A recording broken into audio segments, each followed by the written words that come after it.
Hindi medium academy में आप सभी का स्वागत है। आज इस वीडियो में हम देखेंगे कक्षा 9 की प्रश्नावली 2.5 के प्रश्न 13 से लेकर 16 तक का सॉल्यूशन। और इससे पहले की वीडियोस के लिंक आपको इस वीडियो के डिस्क्रिप्शन में मिल जाएंगे, तो वहां से आप उनको देख सकते हैं। तो फिलहाल शुरू करते हैं प्रश्न संख्या 13 से। यहाँ पे बोला गया है यदि x + y + z बराबर 0 हो, यानी कि x जमा y जमा z शून्य है, तो हमें दिखाना है कि x की घात 3 y की घात 3 z की घात 3 को जोड़ा जाए अगर, तो ये 3x y z के बराबर आता है। ठीक है भाई। तो इस सवाल को हम कहाँ से शुरू करेंगे? देखो, अगर जो हमें प्रूफ करना है, जो हमें सिद्ध करना है या जो हमें दिखाना है, हम उसको अगर देखें तो हमारे दिमाग में एक ही फॉर्मूला आता है जिसकी शक्ल कुछ इससे मिलती जुलती है। वो कौन सा फॉर्मूला है? देखो, वो फॉर्मूला है x की घात 3 जमा में y की घात 3 जमा में z की घात 3 माइनस 3x y z। ये कुछ इसके जैसा लग रहा है, भले भी हूबहू नहीं है, लेकिन यहाँ पे x की 3 y की 3 z की 3 है, यहाँ भी कहीं ना कहीं दिख रहा है, यहाँ भी कहीं ना कहीं 3x y z है, यहाँ भी है। तो मतलब इतना तो आइडिया लगता है, इतना अनुमान लग जाता है कि भाई कुछ ना कुछ इस फॉर्मूले से काम बनने वाला है। ठीक, तो हम ये फॉर्मूला पहले पूरा लिख लेंगे। तो ये फॉर्मूला क्या है? ये फॉर्मूला यहाँ पे आएगा x जमा y जमा z। ठीक, और यहाँ पे क्या होगा? x की घात 2 जमा में y की घात 2 जमा में z की घात 2। ठीक है, थोड़ा इधर खिसका लेते हैं। चलिए, ठीक, इसको थोड़ा अच्छे से लिखता हूँ मैं। जमा में क्या आ गया? z की घात 2 माइनस में x y माइनस में y z और माइनस में zx। ठीक है, ये फॉर्मूला आप सबको याद होना चाहिए। ठीक, अब देखो, अब अपने पास क्या है? अपने पास है x जमा y जमा z 0 है। तो कहने का क्या मतलब है कि जहाँ पे x जमा y जमा z है उसकी जगह मैं 0 लिख सकता हूँ। तो ये रहा x जमा y जमा z, इसकी जगह मैं 0 यानी शून्य लिख दूँ, कोई फ़र्क नहीं पड़ना, क्योंकि इसी की वैल्यू शून्य मुझे दी गई है तो मैं लिख सकता हूँ। ठीक, तो यहाँ से क्या हो जाएगा? x की घात 2 y की घात 2 जमा z की घात 2 माइनस में एक्स वाई माइनस में वाई जेड और माइनस में जेड एक्स। ठीक, लेफ्ट में जो है ये भी उतार दो, x की घात 3 y की घात 3 z की घात 3 माइनस में 3x y z। अब देखो, इसके अंदर कुछ भी हो क्या फ़र्क पड़ता है? गुणा किससे हो रही है? 0 से। 0 से गुणा होगा ये सारा 0 हो जाएगा, यानी कि ये गुणा में ये सारा 0 से गुणा होके 0 के बराबर हो गया। ठीक है, इधर क्या चल रहा है? x की घात 3 y की घात 3 z की घात 3 माइनस में 3x y z। अब जो हमें सिद्ध करना है उसके लिए क्या? 3x y z उस तरफ है, तो यह जो यहाँ पे माइनस में 3x y z इसको उस तरफ ले जाओ, तो यहाँ बचेगा x की घात 3 y की घात 3 जमा में z की घात 3, इसको हम उठा के उस तरफ ले गए, तो ये हो जाएगा 0 + 3x y z।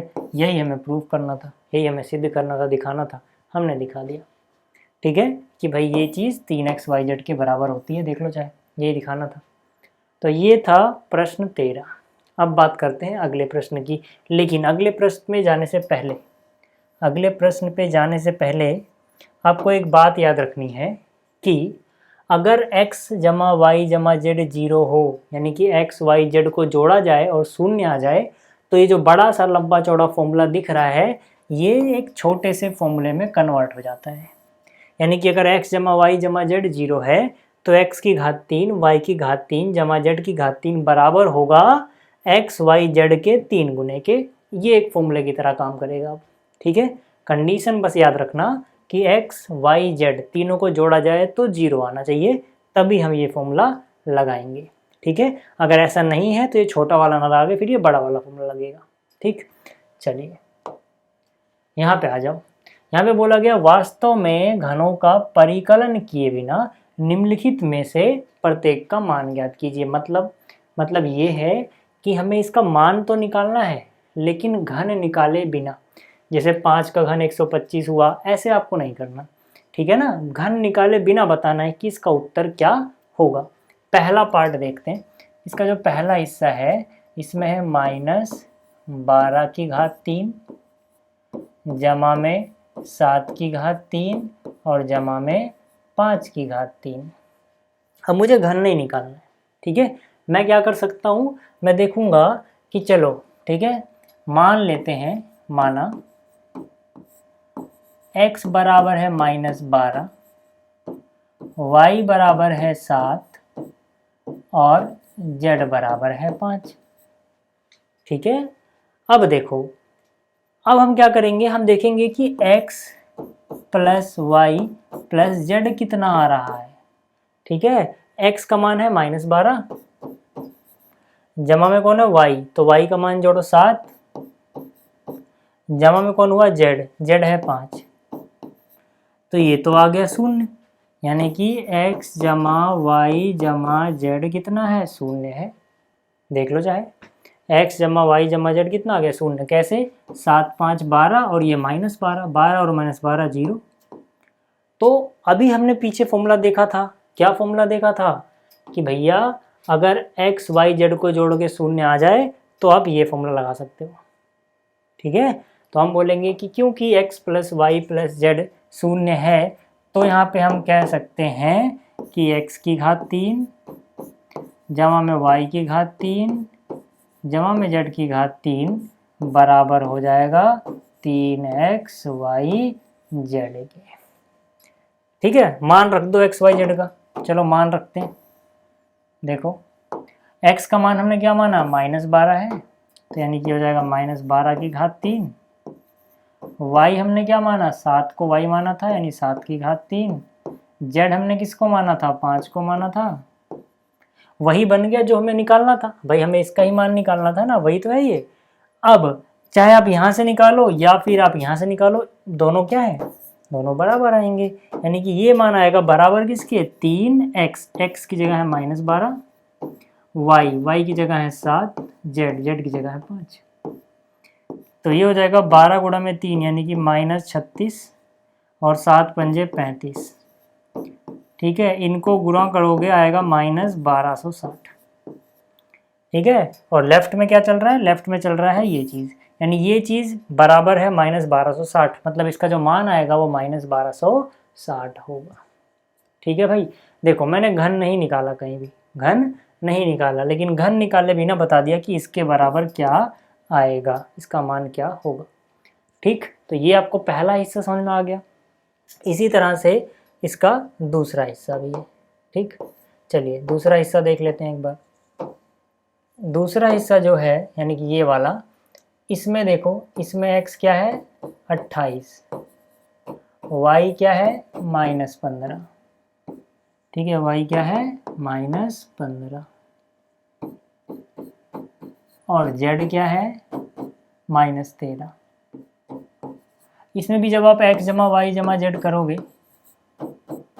तो आपको 0 मिलेगा। कैसे, x का मान है 28, y का मान है -15 और z का मान है -13। -15 -13 -28 हुआ, -28 + 28 0, यानी कि यहाँ भी x जमा वाई जमा जेड 0 के बराबर आ गया। दूसरे हिस्से की बात कर रहा हूँ मैं, ठीक। तो अगर ऐसा है तो हमें पता है x की घात 3 y की घात 3 z की घात 3 बराबर होगा x y z के 3 गुने के, ठीक है भाई। मान रख दो, x का मान 28, y का मान -15, z का मान -13। ये किसके बराबर होगा, 3 गुना, यहाँ पे x, यहाँ y, यहाँ z।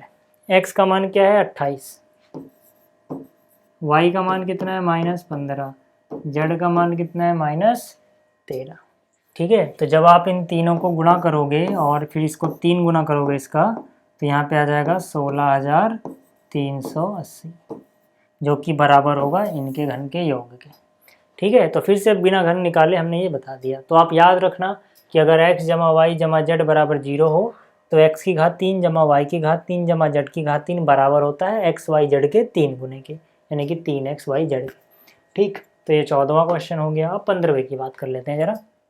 तो अब देखो, जो इसका अगला प्रश्न है यानी प्रश्न संख्या 15, इसमें बोला गया है नीचे दिए गए आयतों जिनमें उनके क्षेत्रफल दिए गए हैं में प्रत्येक की लंबाई और चौड़ाई के लिए संभव व्यंजक लिखिए। किसके किसके लिए? लंबाई और चौड़ाई के लिए। पहले हिस्से से शुरू कर रहा हूँ, ये पहला हिस्सा है, ये दूसरा हिस्सा है। देखो भाई, पहले हिस्से की अगर मैं बात करूँ तो यहाँ पर अपने को क्षेत्रफल पता है। क्या पता है अपने को? क्षेत्रफल। कितना है क्षेत्रफल पहले हिस्से में? 25 a का वर्ग माइनस 35 a जमा में 12। अब हमें पता है कि ये जो क्षेत्रफल है ये किसी आयत का क्षेत्रफल है, और आयत का क्षेत्रफल आपने पढ़ा है कैसे निकालते हैं हम? लंबाई गुणा चौड़ाई करके। ठीक, तो यानी कि जो आयत का क्षेत्रफल होगा ये बराबर होगा लंबाई गुणा चौड़ाई। ठीक है, चलो देखते हैं क्या आता है। अब हम इसके क्या करेंगे? इसके टुकड़े करेंगे ना, इसके हम गुणनखंड कर लेंगे। तो दो चीज़ें हो सकता है गुणा में आ जाए, तो उनमें से एक को लंबाई एक को चौड़ाई मान लेंगे हम। ठीक है, तो यहाँ पर देखो ये द्विघात बहुपद है, तो इसको कैसे करते हैं हम, ये मैं आपको पिछली जो प्रश्नावली थी 2.3 उसमें सिखा चुका हूँ, 3 या 4 में। ठीक है, तो ये आपको आता होगा। हम क्या करते हैं, पहले इसको इससे गुणा करते हैं, देखते हैं क्या आएगा। तो 12 और 25 को गुणा करोगे तो कितना हो जाएगा? 250 और 50 300। कितना आएगा गुणा करके? 300 आएगा। तो आपको दो नंबर ऐसे ढूंढने होंगे। ठीक है, ये मैंने बताया था, ठीक है, जब कराया था कि दोनों नंबर को गुणा करके आए 300। ठीक है, और यहाँ पे अगर प्लस का निशान है तो इनको इन्हीं दोनों नंबरों को जोड़ के वो नंबर आना चाहिए जो बीच में है। बीच में है 35। ठीक है, और अगर नहीं समझ में आता है तो ऐसे टुकड़े भी करते हैं, ये सब मैं आपको बता चुका हूँ, हालांकि मैं उतना डिटेल में नहीं जा रहा। तो ऐसे दो नंबर यहाँ कौन कौन से होंगे? 20 और 15। देखो 20 और 15 को गुणा करोगे 300, 20 और 15 को जोड़ोगे हो जाएगा 35। ठीक है ना, ये सब मैं बता चुका हूँ, इसलिए डिटेल में नहीं जा रहा। तो यहाँ से क्या हो जाएगा? ये हो जाएगा 25 a का वर्ग माइनस 35 को लिखोगे 20 a और 15 a। ठीक है, ये सब मैं आपको बता चुका हूँ कैसे करते हैं। ठीक है, 20 15 35 होगा, गुणा करोगे 300 आ जाएगा, प्लस में 12। अब यहाँ से क्या हो जाएगा? देखो यहाँ से 5 और a को माना जाएगा। 5 के पहाड़े में 25 भी आएगा, 20 भी आएगा, a को मनाया। ठीक है, तो यहाँ से क्या बचेगा? 5 का पहाड़ा कितनी बार पढ़ूँ 25 आ जाए? 5 का पहाड़ा 5 बार, 5 पंजे 25, a बाहर है, माइनस 5 चौक 20, a बाहर ले चुके हैं, माइनस यहाँ से क्या 3 को मनाएगा, 3 का पहाड़ा। ठीक है, तो यहाँ से क्या होगा? देखो इन दोनों में से 5 a को मनाएगा, 5 के पहाड़े में 25 भी आएगा, 20 भी आएगा, तो 5 और a। यहाँ से 5 का पहाड़ा 5 बार, 5 पंजे 25, a माइनस 5 चौक 20, a बाहर ले चुके हैं। इन दोनों में से देखो 3 के पहाड़े में 15 और 12 दोनों आएंगे, तो 3 कॉमन लिया, 3 पंजे 15 और माइनस लिया है तो माइनस का निशान, 3 चौक 12, माइनस माइनस प्लस। ठीक, तो यहाँ से क्या हो जाएगा? देखो दोनों के पास 5a माइनस 4, 5a माइनस 4 है, तो यानी ये हो जाएगा 5a माइनस 4। दूसरे ब्रैकेट में क्या आएगा? देखो ये 5a माइनस 4 हटा तो यहाँ बचा 5a, तो यानी कि यहाँ हो जाएगा 5a। ये 5a माइनस 4 बाहर आया तो यहाँ बचा -3, यानी कि यहाँ हो जाएगा -3। यहाँ पे क्या चल रहा है? लंबाई गुणा चौड़ाई, यानी कि इनमें से एक लंबाई होगी एक चौड़ाई होगी। तो लंबाई और चौड़ाई के लिए जो संभव व्यंजक हैं वो ये है, इनमें से कोई एक लंबाई है कोई एक चौड़ाई हो जाएगी। ठीक है ना भाई, तो लंबाई और चौड़ाई, ये हो गया इसका पहला हिस्सा। चलो दूसरे की बात कर लेते हैं। दूसरे पार्ट में क्षेत्रफल कितना है? देखो क्षेत्रफल है 35 y की घात 2 प्लस में 13y माइनस में 12। फिर से आयत का क्षेत्रफल क्या हो जाएगा? लंबाई गुणा में चौड़ाई। देखो इसके हमें टुकड़े करने हैं, तो हम क्या करेंगे? 12 को 35 से गुणा किया, कितना हो जाएगा? 35 को पहले 10 से कर लो 350 और 2 से करो 70, 420। यानी कि हमें दो नंबर ऐसे ढूंढने हैं जिनको गुणा करके आ रहा है 420, और अगर यहाँ माइनस है तो इन्हीं दो नंबर को माइनस यानी घटा के वो आना चाहिए जो बीच में क्या है 13। अब ऐसे दो नंबर जो गुणा करके 420 आए घटा के 13 आए, सोचना थोड़ा मुश्किल है, तो जब भी सोचना मुश्किल हो तो मैंने आपको क्या बताया था, जो गुणा करके आ रहा है उसके गुणनखंड निकालो। 420 है ना, इसके गुणनखंड निकाल लो फटाफट। ठीक है, तो 2 से करेंगे तो कितना 210, 2 से करेंगे तो 105, 3 से करेंगे 35 दिया 105, 5 से करेंगे 7, 7 से 1। ठीक है, अब हमें क्या करना है, जो यहाँ पे नंबर आए इनको 2 कैटेगरी में बांटना है और देखना है कि भाई गुणा करके तो ही आएगा 420, क्योंकि हमने टुकड़े इसके किए हैं। ये वाली कंडीशन चेक करनी है कि घटा के क्या आना चाहिए 13। तो अगर मैं इनका एक नंबर बनाऊँ, 2 दूनी 4 तियाँ 12, 2 ही ग्रुप में यानी 2 ही नंबर बनाने हैं। इनका एक बनाओ 5 सत्ते 35, तो क्या 35 में से 12 घटाने पे 13 आएगा? नहीं आएगा, तो मतलब ये गलत हो गया। दोबारा हम तुक्का लगाएंगे, है ना, ये हिट एंड ट्रायल मेथड, तुक्का लगाते हैं हम। अब कौन से ग्रुप बना सकते हैं, चलो 2 दूनी 4 सत्ते 28, एक में तो ये आ गया 28 और 5 तियाँ 15। ठीक है, 2 दूनी 4 सत्ते 28 एक ग्रुप बना, 5 तियाँ 15 एक, 28 से 15 क्या 13। ठीक है, तो मतलब क्या 28 और 15 हमें वो नंबर मिल गए, 28 और 15। ठीक है भाई, तो आप देखो 28 में से 15 घटाओ तो ये हो जाएगा, देखो 35, 13y की जगह आप लिख दो 28 माइनस 15, यानी कि 28y माइनस में 15y, माइनस में है 12।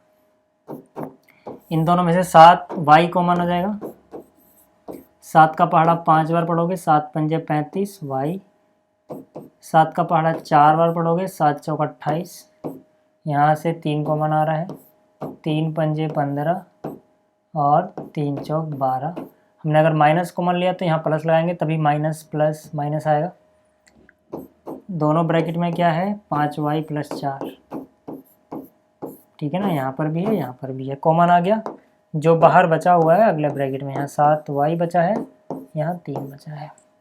यहाँ पे क्या है लंबाई गुणा चौड़ाई, तो लंबाई और चौड़ाई के लिए जो पॉसिबल व्यंजक है, संभव व्यंजक है वो ये। ठीक है भाई, तो ये भी हो गया। आप देखते हैं अगला सवाल। अब देखो जो अगला सवाल है यानी प्रश्न संख्या 16, इसमें बोला गया है घनाभों जिनके आयतन नीचे दिए गए हैं की विमाओं के लिए संभव व्यंजक क्या है। ठीक है, तो घनाभ का आयतन दिया गया भाई ये। ठीक है, तो यहाँ पर देखो पहले ये पहला हिस्सा है, ये दूसरा हिस्सा है ना, पहले से ही बात करते हैं। जो यहाँ पे आयतन है घनाभ का पहले हिस्से में, ये है 3x की घात 2 माइनस में 12x। अब आपको पता है यार कि जो घनाभ होता है ना उसकी विमाएं क्या क्या होती हैं, लंबाई चौड़ाई ऊंचाई। आयतन कैसे आता है घनाभ का, विमाओं को गुणा कर दो, यानी कि लंबाई चौड़ाई और ऊंचाई। ठीक है, इनको हम गुणा करें तो आयतन आता है, तो आयतन के नीचे लिख सकते हैं। अब यहाँ से गुणनखंड करो। ठीक है, दोनों x वाली ही टर्म है, तो हम क्या करेंगे सीधा सीधा कॉमन ले लो। जैसे यहाँ पे प्लस में 5 होता 6 होता कुछ होता तब हम तिगड़म लगाते, गुणा करके आना चाहिए, जोड़ घटा के आना चाहिए। लेकिन यहाँ पे सिर्फ x वाली टर्म्स हैं, x वाले पद हैं, तो हम सीधा सीधा कॉमन लेते हैं, ये आसान होता है। तो क्या क्या कॉमन आएगा यहाँ पे देखो, यहाँ पर 3 है 12 है, तो 3 के पहाड़े में 3 भी आता है 12 भी आता है, 3 कॉमन आ गया, x कॉमन आ गया। तो यहाँ से 3 बाहर है, x की घात 2 में से 1x बाहर, तो 1x बचा, माइनस क्या बचेगा यहाँ पे 3 का पहाड़ा कितनी बार बढ़े 12 है 4 बार, तो ये हो गया। अब यहाँ पे कितनी चीज़ें हैं, लंबाई चौड़ाई ऊंचाई 3 चीज़ें हैं, तो 3 चीज़ें होनी चाहिए। तो एक क्या हो जाएगा, देखो एक हो जाएगा 3 गुणा में x गुणा में x माइनस 4, तो इनमें से एक लंबाई एक चौड़ाई और एक ऊंचाई, 3 चीज़ें हो गई।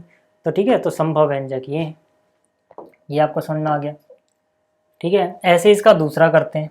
ठीक है, दूसरे में एक बात याद रखना, मिसप्रिंट है, यहाँ पे 6 दिख रहा है, 6 की जगह यहाँ 8 है, बीच में कितना है 8 है। ठीक है, इसमें यहाँ मिसप्रिंट था। तो चलो जो दूसरा है इसमें देखो आयतन कितना है भाई, इसमें आयतन है 12 के वाई का वर्ग, जमा में कितना 8 के वाई और माइनस में कितना है 20 के। तो आयतन क्या होगा फिर से भाई, घनाभ का आयतन लंबाई गुणा में चौड़ाई गुणा में ऊंचाई। ठीक है, अब यहाँ से पहले ही देखो 4 के पहाड़े में 12 आता है 8 आता है 20 आता है, 4 तो पहले ही कॉमन आ रहा है, तो पहले कॉमन ले लो, बाद में सोचेंगे आगे क्या होगा। दूसरी बात यहाँ के तीनों के पास है, तो के भी कॉमन आ गया। अंदर क्या बचेगा, 4 3 12, 4 का बड़ा 3 पढ़ोगे 12 आएगा, के बाहर है, y की घात 2, 4 दूनी 8, 4 दूनी 8, के बाहर है y, 4 पंजे 20, ठीक है, के तो बाहर ले चुके हैं। अब यहाँ से क्या हो जाएगा, 4 के अंदर क्या होगा देखो, 5 गुणा 3 करो, 5 3 15, गुणा करके 15 आना चाहिए, घटा के 2 आना चाहिए, ठीक है, तो 5 और 3, ठीक है, तो यहाँ से 3y का वर्ग, ठीक है, 5y में से 3y घटा दो, ठीक है, 5 3 15, 5 में 3 गया 2 बचता है। ये तो आसान है सोचना। तो यहाँ 4k, अब यहाँ पर क्या होगा देखो, यहाँ पे कॉमन ले लो, क्या कॉमन आएगा, y कॉमन आएगा, अंदर क्या बचेगा 3y जमा 5, यहाँ क्या कॉमन आएगा -1, अंदर क्या बचेगा 3y जमा 5, क्या क्या हो जाएगा, यहाँ पे हो जाएगा 4k, एक ब्रैकेट में क्या आ जाएगा 3y जमा 5, दूसरे ब्रैकेट में क्या होगा, यहाँ पे y और यहाँ बाहर क्या है -1, यानी कि y -1। तो एक लंबाई चौड़ाई ऊंचाई, ये 3 विमाएँ जो इसकी संभव विमाएँ हैं वो हो गई, ठीक है। तो इस वीडियो में इतना ही, जल्दी ही मिलेंगे अगली वीडियो में। इस वीडियो को देखने के लिए थैंक्स।